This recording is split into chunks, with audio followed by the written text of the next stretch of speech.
Xin chào mừng mọi người quay trở lại video của mình. Và hôm nay là ngày cuối tuần tại sân bay Tân Sơn Nhất. Hôm nay rất nhiều chiếc máy bay chở hàng đến và đi ở sân bay. Thường là những ngày cuối tuần từ thứ sáu, thứ bảy, chủ nhật thì ở sân bay Tân Sơn Nhất sẽ đón rất là nhiều chiếc máy bay chở hàng đến và đi.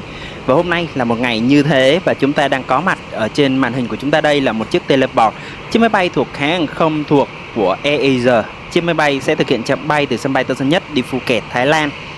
Teleport là một hãng hàng không vận tải và chiếc máy bay của trên màn hình chúng ta là chiếc máy bay được hoán cải từ máy bay chở khách sang máy bay chở hàng, và đặc biệt là nó có một cái thân màu đen và cái mũi màu trắng rất đặc trưng. Chữ Teleport thì được sơn rất là nổi bật. Đây là một trong những dòng máy bay vận tải khá là mạnh mẽ và được bay trong các khu vực, và Airbus A320, 321 và chuyển đổi sang máy bay chở hàng như thế này cũng đang bắt đầu dần dần nhiều hơn và cạnh tranh nhiều hơn so với dòng máy bay chở hàng của Boeing 737. Airbus A321 là một trong những dòng máy bay thì được sử dụng rất nhiều trên thế giới, và để chuyển đổi qua máy bay chở hàng này thì mới gần đây thôi. Và điểm chuyển đổi thì nó sẽ có một cái cửa ra vào hàng hóa rất là lớn ngay gần cái cửa buồng lái á. Bây giờ thì chiếc máy bay đã lên đường băng 25 trái và đã được đài kiểm soát không lưu sân bay Tân Sơn Nhất cho phép cất cánh, và mời mọi người chiêm ngưỡng pha cất cánh của chiếc máy bay này.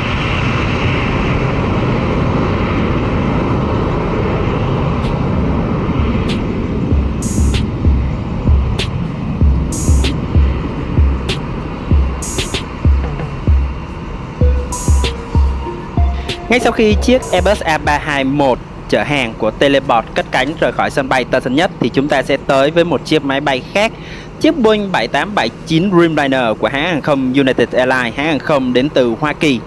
Và chiếc máy bay này sẽ thực hiện một chặng bay thương quyền 5 giữa thành phố Hồ Chí Minh, Hồng Kông và từ Hồng Kông đi Los Angeles.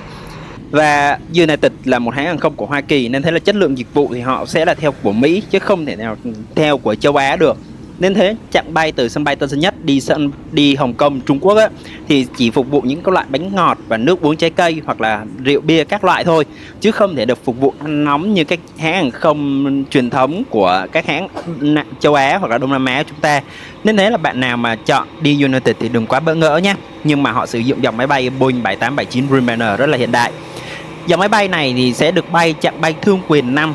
Vậy thương quyền 5 là gì? Thương quyền 5 có nghĩa là hãng hàng không này được quyền bán vé và khai thác các chặng bay từ Hồ Chí Minh đi Hồng Kông và Hồng Kông đi Los Angeles, là chặng nào cũng được bán vé hết.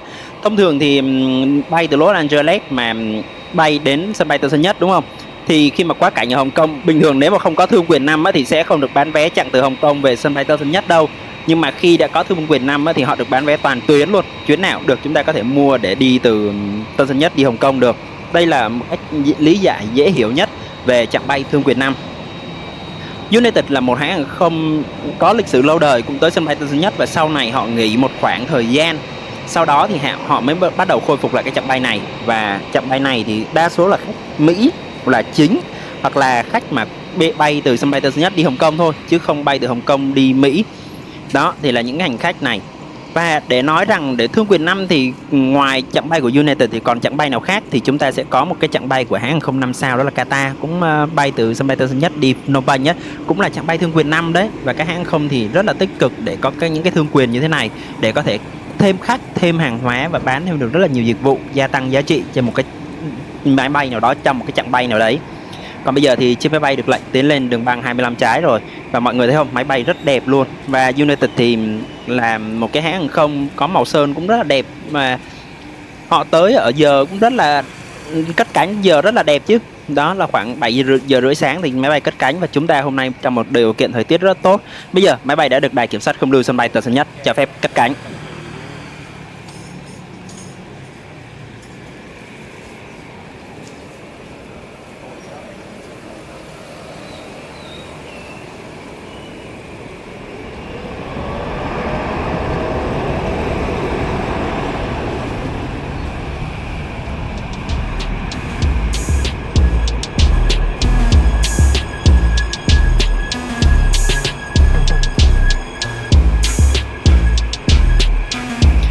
Bây giờ thì tạm biệt chiếc Boeing 7879 Dreamliner của hãng hàng không United Airlines, chúng ta sẽ tới với một chiếc máy bay chở hàng khác trong buổi sáng ngày hôm nay tại sân bay Tân Sơn Nhất. Chúng ta sẽ tới với một chiếc Boeing 747-400F của hãng hàng không Cargolux. Một hãng hàng không vận tải cũng rất là được thường xuyên tới sân bay Tân Sơn Nhất. Và mọi người biết không, đây là một chiếc máy bay cũng rất là đặc biệt với màu sơn retro kỷ niệm 50 năm thành lập hãng này. Và màu sơn retro này có tên là 1970 retro. Và retro là gì? Màu sơn retro trong ngành hàng không là thuật ngữ dùng để chỉ thiết kế vỏ ngoài hay là sơn máy bay mang phong cách hoài cổ, tái hiện lại diện mạo, logo, màu sắc đặc trưng mà hãng hàng bay này từng sử dụng trong quá khứ, thường những thập niên từ 1950 tới năm 1990. Thay vì áp dụng bộ nhận diện thương hiệu hiện đại, hãng hàng không sẽ khoác lên một hoặc một vài chiếc máy bay với màu sơn thế hệ cũ như thế này. Và những cái ý nghĩa của màu sơn retro này thì là kỷ niệm mốc lịch sử của các hãng ra mắt. Thường thì sẽ là 20 năm, 50 năm hay là 100 năm để tri ân một giai đoạn hoàng kim của hãng hàng không, hay là nhớ về những cái giá trị hoài niệm, tạo cảm xúc mạnh mẽ cho hành khách, những người yêu thích hàng không, để gợi nhớ lại một thời kỳ vàng son của hãng hàng không này. Và hãng hàng không này thì khi mà sơn những cái màu sơn retro như vậy thì tôn vinh hãng bay, khi mà hãng bay sẽ có những cái thế hệ mới hay là những màu sơn mới hay là nhận diện thương hiệu mới, nhưng mà họ vẫn sơn cái này để nhắc nhở chúng ta rằng cái lịch sử hình thành và phát triển của hãng hàng không. Đó cũng là một trong những cái điều đặc biệt mà màu sơn retro mang lại. Và cái màu sơn retro thì họ sẽ căn cứ theo cái màu sơn cũ của hãng khi mà họ lấy cái mốc kỷ niệm nào đấy, để từ 20 năm, 50 năm hay là 100 năm, hay là họ ngoài sơn retro ra họ có thể dán những cái sticker livery mới để lên thân máy bay, để chúng ta có thể nhận biết được rằng đây là một trong những chiếc máy bay mới, hay là một chiếc máy bay cũ, hay là những chiếc máy bay hoài niệm, hay là những chiếc máy bay mà chúng ta có thể khó thể nào tìm thấy, hay là gợi nhớ cho những thế hệ trẻ chúng ta về một thời kỳ ngày xưa. Và chúng ta có đặt câu hỏi rằng ngày xưa máy bay nó sẽ sơn màu như thế nào, thì những cái màu sơn retro như thế này thì giúp chúng ta có thể biết được rằng ngày xưa máy bay nó sẽ được sơn màu như thế nào trên những cái dòng máy bay hiện đại. Và bây giờ trên màn hình chúng ta đây là một chiếc Boeing 747-400F. Chiếc máy bay này 20 năm tuổi rồi của Cargolux. Và màu sơn 1970 retro này là kỷ niệm 50 năm thành lập hãng. Và chiếc máy bay này thì ngày xưa là đã được cấu hình là cargo rồi, nên thấy chúng ta sẽ nhìn rất là rõ về cái cấu hình là chúng ta sẽ không có cửa sổ nhiều ở bên thân đâu. Với những dòng máy bay Boeing 747 thì ở tầng trên ngay cửa buồng lái thì có vài cái cửa sổ, lúc cái khu đấy là khu để nghỉ ngơi của phi hành đoàn hay là kỹ sư đi theo tàu thì nó có cửa sổ, còn lại thì sẽ không có cửa sổ đâu.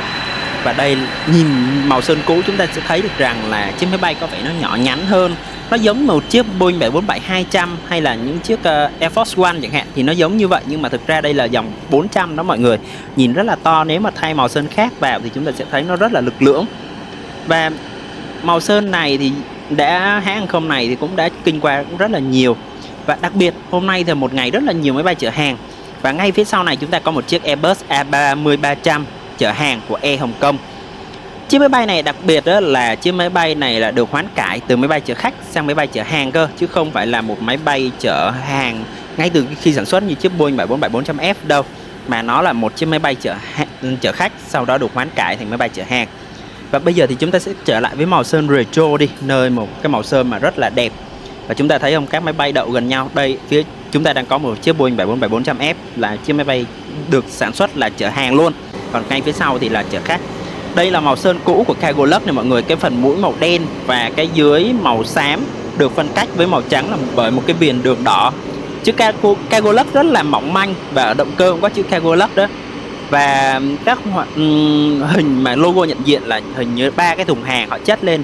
Và ở ngay cái phần phía đuôi chúng ta có số đăng bạ của chiếc máy bay và cái chữ Boeing 747-400F thể hiện đây là máy bay chở hàng, và chữ Cargolux và logo nhận diện thương hiệu của hãng. Mọi người biết không, những chiếc máy bay mà có những cái màu sơn như thế này được rất là chú ý của rất là nhiều người. Ở nước ngoài thì mình cũng được nghe nhiều về những cái màu sơn này, họ cũng rất là thích về cái màu sơn retro như thế này. Và với màu sơn retro thì đây là một trong những cái màu sơn mà giúp chúng ta có thể nhìn nhận được là chúng ta đã có một cái thời kỳ như thế nào, các hãng hàng không ngày xưa có màu sơn nó sẽ trông như thế nào. Còn bây giờ thì chiếc Cargolux Boeing 747-400F được lệnh tiến lên đường băng 25 trái. Và cũng phải nói thêm rằng để có những cái màu sơn tuyệt đẹp như thế này thì cũng là một trong những cái việc mà sẽ rất là khó khăn. Tại vì để đầu tư một cái sơn một chiếc máy bay như thế này thì một số lượng tiền lớn sẽ phải được bỏ ra để sơn. Và quy chuẩn sơn thì cũng sẽ rất là khắt khe luôn, chứ không phải là thích sơn như thế nào thì sơn đâu mọi người. Và Boeing 747-400F được lệnh tiến lên đường băng. Và nếu mà sơn như thế này thì mọi người sẽ, nếu mà nhìn bên ngoài thì mọi người sẽ thấy chiếc Boeing 747 này có vẻ nó nhỏ nhắn xinh xắn hơn rất là nhiều, do cái màu nó không bị quá bị phình người ra. Nói chung là màu sơn cũng rất là đẹp. Và đây là một trong những dịp hiếm hoi thì những Cargolux đưa những dòng máy bay mới màu sơn rất là hoài niệm của họ tới sân bay Tân Sơn Nhất. Còn bây giờ thì chiếc máy bay đang xoay 45 độ trên đường băng để có thể thẳng tâm đường băng 25 trái. Và bây giờ thì chiếc máy bay đã lên đến đường băng 25 trái thì ngay phía sau thì chiếc Airbus A330F của Air Hồng Kông sẽ tiến lên và chuẩn bị. Và đây là một trong những cái quy trình mà mọi người sẽ được thấy rằng là các máy bay sẽ tuần tự lên đường băng, và sau đó thì các máy bay sẽ tuần tự đi lên xếp hàng và sẽ theo sự hướng dẫn của Đài Kiểm soát Không lưu sân bay Tân Sơn Nhất.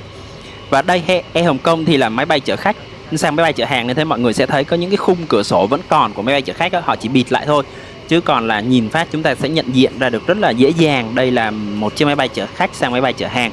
Và chữ DXL đúng rất là nổi bật ở phía đuôi, phía trước là Air Hồng Kông, đó là rất là đẹp.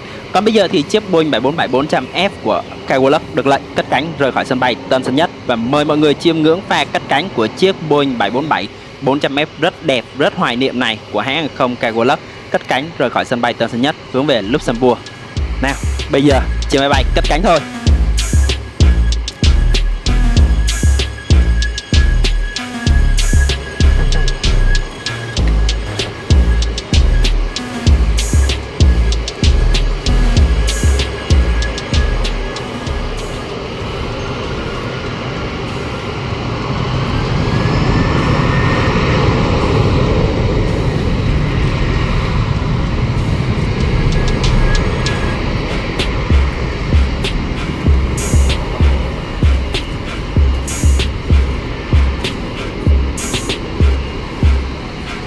Và trong lúc chiếc Boeing 747-400F của Cargolux tiến lên và cất cánh rời khỏi sân bay Tân Sơn Nhất thì ngay phía sau chúng ta sẽ tới với chiếc Airbus A330-300F của Air Hồng Kông.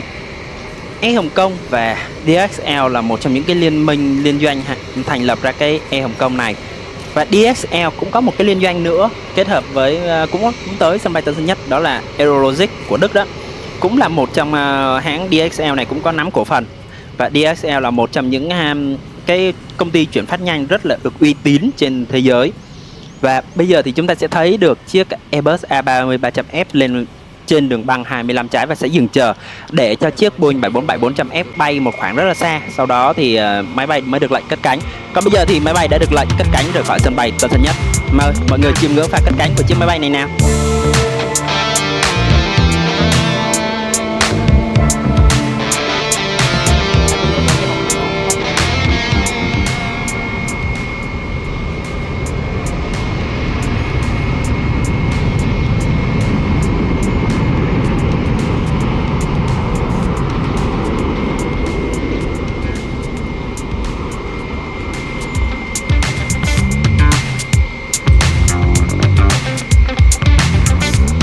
Và chiếc Airbus A330-300F có vẻ chở ít hàng hay sao thì cất cánh rất là nhanh. Chiếc máy bay sẽ thực hiện chợt bay từ sân bay Tân Sơn Nhất đi Penang, Malaysia. Và mọi người thấy không, lấy đà rất là nhanh luôn.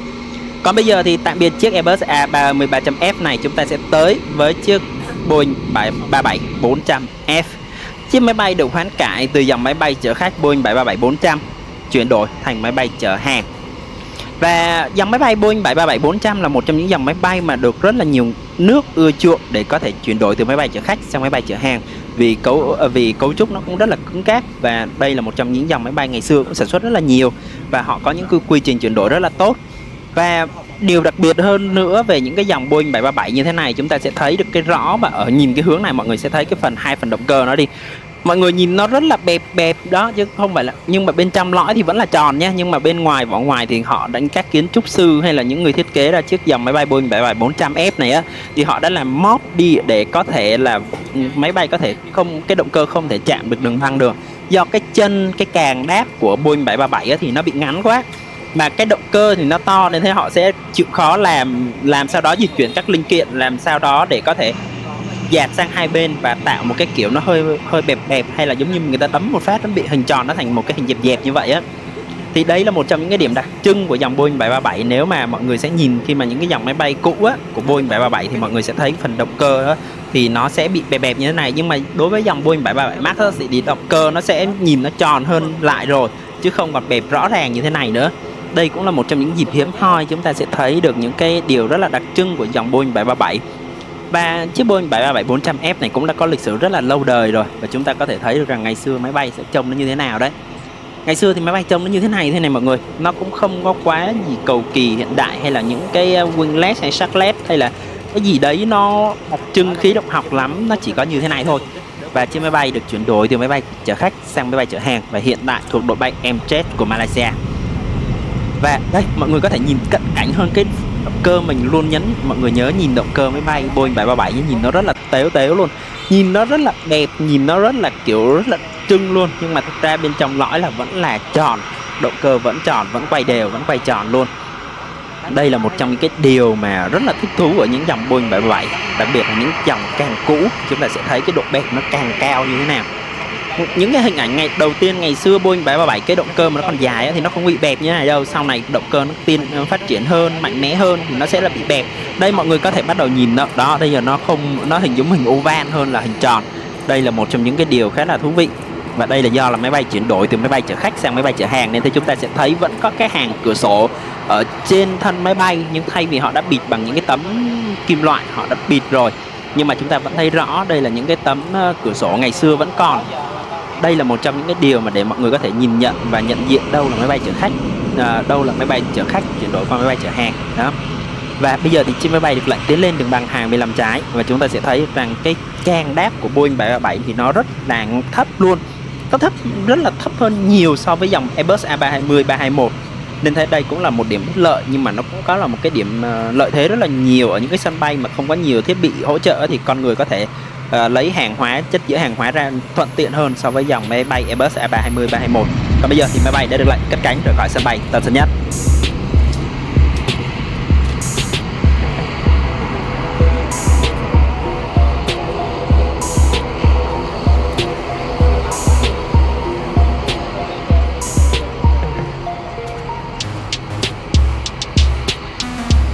Và video hôm nay đến đây là kết thúc rồi. Cũng cảm ơn mọi người đã quan tâm theo dõi, động viên. Mọi góp ý mọi người nhớ để lại dưới phần bình luận cho mình biết với nha. Còn bây giờ thì xin chào và hẹn gặp lại mọi người ở những video tiếp theo.